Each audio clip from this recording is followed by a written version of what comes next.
Morning all of you. कैसे आप सभी? उम्मीद करता हूँ कि आप अच्छे हैं, अच्छे होंगे आप। तो जैसे मेरा जो टॉपिक चल रहा है केंद्रीय मंत्रिपरिषद, उसमें मैंने टॉपिक आपको 20 करा दिए हैं और क्वेश्चन है मैं आपको क्वेश्चन कराएंगे और निश्चित ही आपको समझ में आएंगे। जो क्वेश्चन मैं आपको करा रहे हैं वो एग्जाम में आए हुए क्वेश्चन है, वेरी वेरी इंपॉर्टेंट क्वेश्चन है। तो हम सेशन स्टार्ट कर रहे हैं। देखिए स्क्रीन पर क्वेश्चन है 21 नंबर, क्या है देखिए। अब 21 क्वेश्चन नंबर है, क्या है? जो व्यक्ति संसद के सदस्य नहीं है केंद्रीय मंत्री रह सकता है। क्या है क्वेश्चन?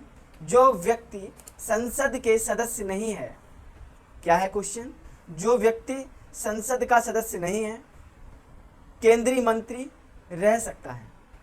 अब ये क्वेश्चन है, देखिए ये क्वेश्चन 1993 में क्वेश्चन आया हुआ है और 2015 में क्वेश्चन आया हुआ है। इंपॉर्टेंट क्वेश्चन है और इस क्वेश्चन का आंसर क्या है? बी, 6 माह। क्या है क्वेश्चन का आंसर? 6 माह। और अब आप इस क्वेश्चन से रिलेटेड भी पॉइंट समझिए, क्या है जानिए क्या है। देखिए प्रधानमंत्री मंत्रिपरिषद का प्रधान होता है, उसे अपने सहयोगी के रूप में ऐसे व्यक्तियों को चुनने का पूर्ण अधिकार है जो उसके साथ मिलकर कार्य कर सकें। इस प्रकार मंत्रियों के चयन में वह स्वविवेक का प्रयोग करता है। वह संसद के बाहर के व्यक्ति को भी मंत्री बना सकता है, परंतु उस मंत्री को 6 माह के अंदर संसद सदस्य बनाना अनिवार्य है। ऐसा न होने पर उसे 6 माह के पश्चात मंत्री पद से मुक्त हो जाना पड़ता है। आपको ये समझ में आ गया होगा क्वेश्चन का आंसर।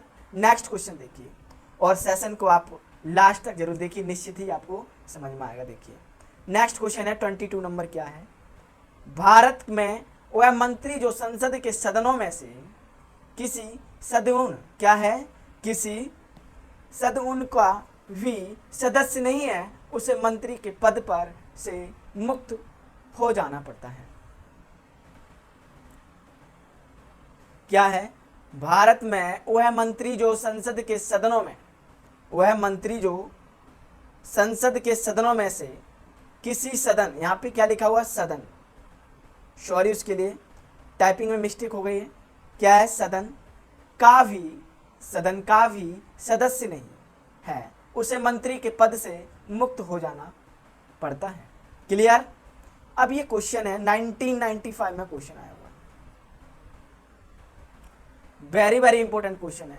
तो अब आप इस क्वेश्चन से रिलेटेड पॉइंट भी समझिए और इस क्वेश्चन का आंसर क्या है? ए, क्या है? 6 माह बाद। और ये क्वेश्चन 1995 में क्वेश्चन आया हुआ है। इससे रिलेटेड पॉइंट आप समझिए, निश्चित ही आपको समझ में आएगा। देखिए क्या है? प्रधानमंत्री मंत्रिपरिषद का प्रधान होता है, उसे अपने सहयोगी के रूप में ऐसे व्यक्तियों को चुनने का पूर्ण अधिकार है जो उसके साथ मिलकर कार्य कर सकें। इस प्रकार मंत्रियों के चयन में वह स्वविवेक का प्रयोग करता है। वह संसद के बाहर के व्यक्ति को भी मंत्री बना सकता है, परंतु उस मंत्री को 6 माह के अंदर संसद सदस्य बनना अनिवार्य है। ऐसा न होने पर उसे 6 माह के पश्चात मंत्री पद से मुक्त हो जाना पड़ता है। यह आपको समझ में आ गया क्वेश्चन। नेक्स्ट क्वेश्चन देखिए 23 क्वेश्चन नंबर, और निश्चित ही आपको समझ में आएगा। देखिए समझिए क्या है, वेरी वेरी इंपॉर्टेंट क्वेश्चन है। भारत की संसद में निम्नलिखित में से कौन सा कथन सही नहीं है? अब इस क्वेश्चन का आंसर क्या है? सी। क्या है? मंत्रिमंडल की सदस्यता निम्न सदन तक सीमित है। क्या है इस क्वेश्चन का आंसर? मंत्रिमंडल की सदस्यता निम्न सदन तक सीमित है। इस क्वेश्चन का आंसर क्या है? 2011 में क्वेश्चन आया हुआ है, इंपॉर्टेंट क्वेश्चन है। तो ये क्वेश्चन का आंसर आपको समझ में आया हुआ है। क्या है? मंत्रिमंडल की सदस्यता निम्न सदन तक सीमित है। ये आपको समझ में आ गया। इससे रिलेटेड भी पॉइंट आप समझिए, इस क्वेश्चन से रिलेटेड पॉइंट समझिए और निश्चित ही आपको समझ में आएगा। देखिए मंत्रिमंडल का सदस्य निम्न सदन लोकसभा के साथ साथ उच्च सदन राज्यसभा को भी हो सकता है। यहाँ तक कि संसद के दोनों सदनों के बाहर का व्यक्ति मंत्रिमंडल का सदस्य हो सकता है, परंतु उसे 6 माह के भीतर संसद के किसी सदन का सदस्य बनना होगा। ये आपको समझ में आ गया क्या है? दोबारा समझिए, निश्चित ही आपको समझ में आएगा। देखिए, क्योंकि मंत्रिमंडल का सदस्य निम्न सदन लोकसभा के साथ साथ उच्च सदन राज्यसभा का भी हो सकता है। यहां तक कि संसद के दोनों सदनों के बाहर का व्यक्ति भी मंत्रिमंडल का सदस्य हो सकता है, परंतु उसे 6 माह के भीतर संसद के किसी सदन का सदस्य बनना होगा। ये आपको समझ में आ गया क्वेश्चन। नेक्स्ट क्वेश्चन देखिए, नेक्स्ट क्वेश्चन है 24 नंबर क्वेश्चन। क्या है? मंत्रिपरिषद सामूहिक रूप से उत्तरदायी होती है। ये आपको समझ में आ गया। और ये क्वेश्चन आया हुआ है एग्जाम में, 2012 में क्वेश्चन आया हुआ है। अब आप इस क्वेश्चन से रिलेटेड पॉइंट भी समझिए क्या है, जानिए। और क्वेश्चन का आंसर क्या है? बी 1 2 3, केवल 1 2 3 क्या है? लोकसभा के प्रति एक संवैधानिक बाध्यता के अंतर्गत और अनुच्छेद 75(3) के अनुसार। क्लियर? इससे रिलेटेड भी पॉइंट समझिए क्या है, जानिए। संविधान के आर्टिकल 75(3) के अनुसार मंत्रिपरिषद सामूहिक रूप से लोकसभा के प्रति उत्तरदायी होती है। नेक्स्ट, यह एक संवैधानिक बाध्यता है, अतः अभीष्ट उत्तर विकल्प कौन सा हमारा सही है? बी। समझ में आपको आया होगा। इस क्वेश्चन से रिलेटेड भी पॉइंट आपको समझ में आया होगा। नेक्स्ट क्वेश्चन देखिए 25 नंबर क्वेश्चन। और सेशन अगर आपको अच्छा लगे तो लाइक करें, ज़्यादा से ज़्यादा शेयर करें और सेशन को लास्ट तक जरूर देखें और निश्चित ही आपको समझ में आएगा। देखिए क्या है? मंत्रिपरिषद उत्तरदायी होती है। क्या है क्वेश्चन? मंत्रिपरिषद उत्तरदायी होती है। तो ये क्वेश्चन जो है 1995 में क्वेश्चन आया हुआ है। वेरी वेरी इंपॉर्टेंट क्वेश्चन है। इस क्वेश्चन से आप रिलेटेड पॉइंट भी समझिए और फिर मैं आपको आंसर बताएंगे। आर्टिकल 75(3) के अनुसार मंत्रिपरिषद लोकसभा के प्रति सामूहिक रूप से उत्तरदायी होती है, अतः निकटतम उत्तर संसद होगा। क्या होगा? संसद होगा, संसद के प्रति। तो हमारा आंसर क्या है? संसद के प्रति। ये आपको समझ में आ गया होगा। और आपको समझ में आए तो कमेंट के जरिए हमें जरूर आप लिखें और कमेंट जरूर करें। नेक्स्ट क्वेश्चन देखिए 26 नंबर क्वेश्चन। क्या है? मंत्रिपरिषद किसके प्रति उत्तरदायी होती है? क्या है क्वेश्चन? मंत्रिपरिषद किसके प्रति उत्तरदायी होती है? तो इस क्वेश्चन का आंसर क्या है? 26 नंबर सी का क्वेश्चन नंबर क्या है? सी, लोकसभा अध्यक्ष के। देखिए, इससे पहले आप रिलेटेड पॉइंट समझिए और फिर मैं आपको क्वेश्चन का आंसर भी समझाएंगे। देखिए, आर्टिकल 75(3) के अनुसार मंत्रिपरिषद लोकसभा के प्रति सामूहिक रूप से उत्तरदायी होती है, अतः निकटतम उत्तर संसद होगा। क्या होगा? तो हमारा आंसर क्या है? संसद के। ये आपको समझ में आ गया क्वेश्चन। और ये क्वेश्चन 2010 में क्वेश्चन आया हुआ। इंपॉर्टेंट क्वेश्चन है।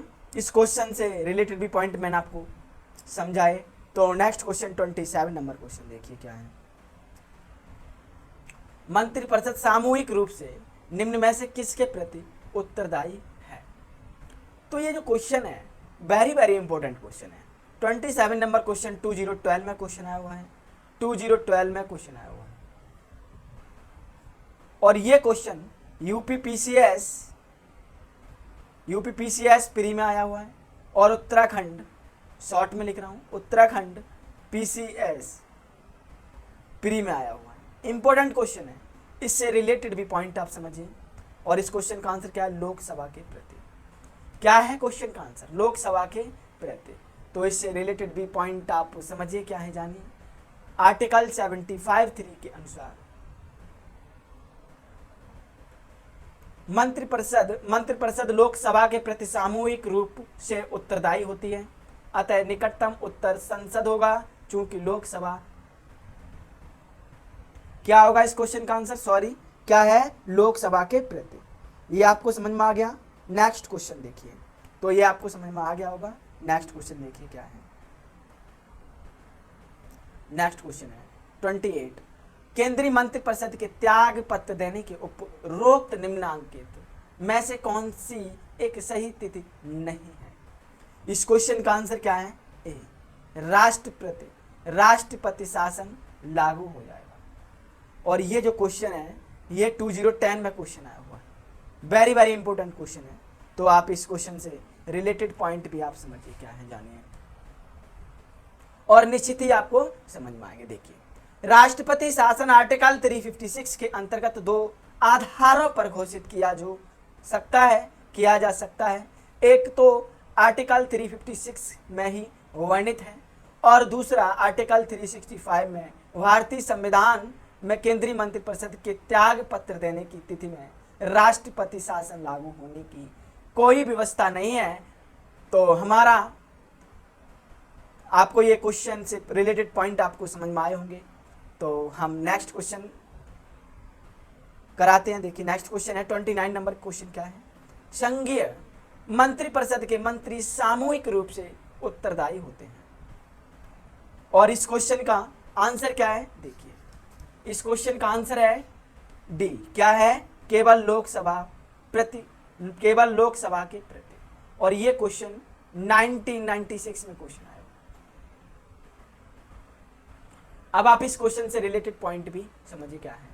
आर्टिकल 75(2) के अनुसार संघीय मंत्रिपरिषद के मंत्री राष्ट्रपति के प्रसाद पर्यत पद धारण करते हैं और आर्टिकल 75(3) के अनुसार मंत्री परिषद सामूहिक रूप से लोकसभा के प्रति उत्तरदायी होती है। ये आपको समझ में आ गया होगा। नेक्स्ट क्वेश्चन देखिए, 30 नंबर क्या है? देखिए, 30 नंबर क्वेश्चन है, भारतीय संविधान के संदर्भ में निम्नलिखित कथनों पर विचार कीजिए। और ये क्वेश्चन 2016 में क्वेश्चन आया हुआ है, वेरी वेरी इंपॉर्टेंट क्वेश्चन है। तो इस क्वेश्चन का आंसर क्या है? इस क्वेश्चन का आंसर है ए, केवल फर्स्ट सही है। क्या है? संघीय मंत्रिपरिषद लोकसभा के प्रति सामूहिक रूप से उत्तरदायी होगी। सॉरी। तो आपको ये समझ में आ गया होगा क्वेश्चन न, और इससे रिलेटेड पॉइंट आप समझिए क्या है। आर्टिकल 75(2) के अनुसार संघीय मंत्रिपरिषद के मंत्री राष्ट्रपति पर प्रसाद पर्यत पद धारण करते हैं और आर्टिकल 75(3) के अनुसार मंत्रिपरिषद सामूहिक रूप से लोकसभा के प्रति उत्तरदायी होती है। तो ये 30 नंबर क्वेश्चन नंबर आपको समझ में आ गया होगा। तो आज का सेशन अगर आपको अच्छा लगा हो तो लाइक करें, ज़्यादा से ज़्यादा शेयर करें, और हम नेक्स्ट क्लास स्टार्ट करेंगे। तो आपको निश्चित ही आपको क्लास अच्छी लगी होगी। तो आपका ही चैनल है, इसे सब्सक्राइब करें, बेल आइकन दबाएं जिससे कि हर वीडियो का नोटिफिकेशन मिले। तो आप खुश रहिए। Very very thank you so much.